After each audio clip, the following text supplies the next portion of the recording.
Don మీడియాకు స్వాగతం. అతిపెద్ద ముప్పు ముంచుకొస్తోంది.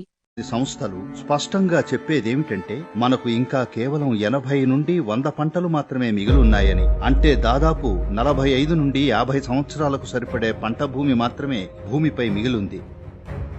2045 కల్లా మన ప్రస్తుత ఆహార ఉత్పత్తి కంటే 40% తక్కువ ఆహారాన్ని ఉత్పత్తి చేస్తాం.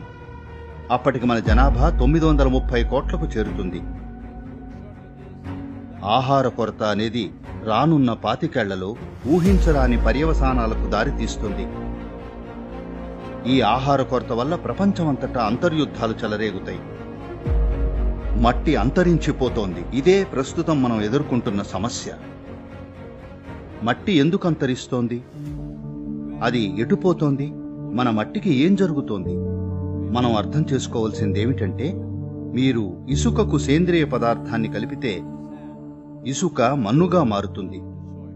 మీరు మట్టి నుండి మొత్తం సేంద్రియ పదార్థాన్ని తీసివేస్తే మట్టి ఇసుకలా మారుతుంది. సగటు వ్యవసాయ భూమిలో సేంద్రియ పదార్థం కనీసం 3 నుండి 6% మధ్యలో ఉండాలి. తక్కువలో తక్కువ 3% ఉండాలి. నేల సజీవంగా ఉండాలంటే కనీసం ఇంత శాతం ఉండాలి. మట్టిని సజీవమైన భూసారంగా ఉంచడం తప్పనిసరి. ప్రపంచవ్యాప్తంగా వ్యవసాయ భూముల్లో క్షీణత చాలా అధికంగా ఉంది. అత్యధిక దేశాల్లో ఇప్పటికే 50% కంటే ఎక్కువ ఉపరితల భూసారం గత 100 ఏళ్లలో క్షీణించింది.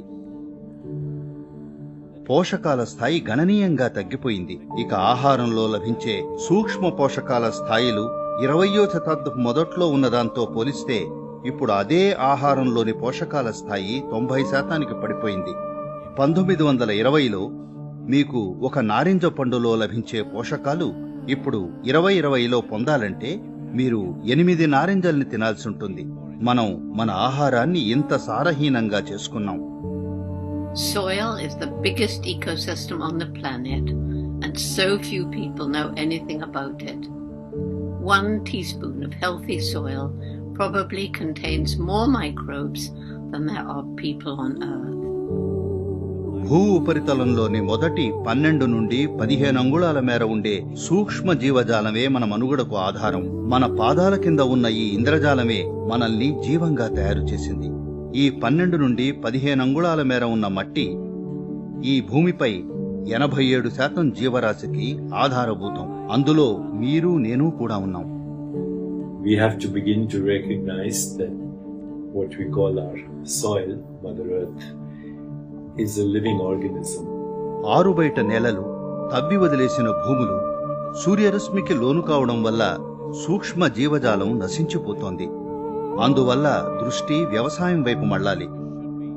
నేలను సాధ్యమైనంత వరకు నీడలో ఉంచడంపై దృష్టి పెట్టాలి. గడ్డి, మొక్కలు, పొదలు, చెట్లు ఇలా ఏదో ఒకటి వేసి నీడలో ఉంచాలి.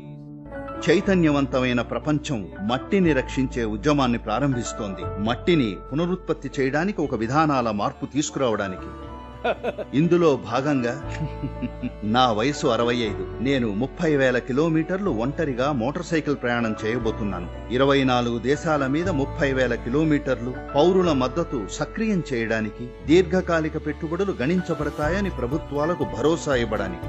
కాబట్టి మట్టి పునరుత్పత్తి అనేది భూగ్రహం మీద ప్రతి ప్రభుత్వ విధానంలో పొందుపరచడం అత్యంత ముఖ్యం. భూగ్రహం మీద కథనాన్ని మనం మార్చాలి. మట్టి ఒక సంపద అని, ముందు తరాల నుండి మనకు లభించిన వారసత్వమని, దానిని భవిష్యత్ తరాలకు మనం సజీవ మట్టిగా అందించాలి. ఎంతో సమయం లేదు.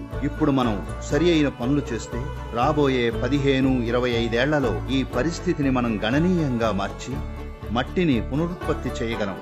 కానీ మనం దీనిని ఇలాగే మరో 30-40 సంవత్సరాలు కొనసాగించడానికి అనుమతించి ఆ తర్వాత మనం మట్టి పునరుత్పత్తికి ప్రయత్నిస్తే అప్పుడది 150 నుండి 200 సంవత్సరాలు పట్టొచ్చు.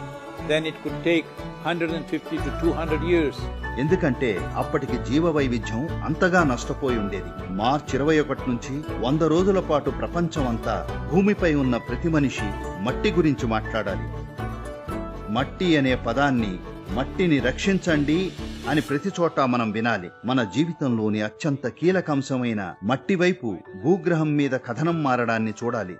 మీలో ప్రతి ఒక్కరూ మీరు చేయగలిగినంత మందిని చేరుకోవాలి. ఇది జరిగేలా చేయండి. చాలా మంది ప్రపంచ నాయకులు ఇంకా ఇన్ఫ్లుయెన్సర్స్ ఇప్పటికే ఈ ఉద్యమంలో పాల్గొంటున్నారు. ఇందులో భాగమవ్వండి. మనం దీన్ని సాకారం చేద్దాం.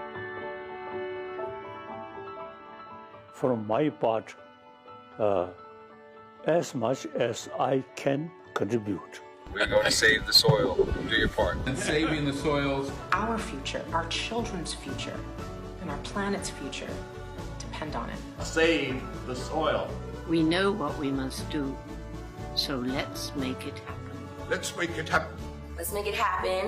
Let's make it happen. Let's make it happen. విశ్వసనీయ వార్తల సమాహారమే మన డాన్ మీడియా. మరిన్ని వార్తల కోసం మన డాన్ మీడియా ఛానల్ను సబ్స్క్రైబ్ చేయండి. మరికొందరితో చేయించండి. ధన్యవాదములు.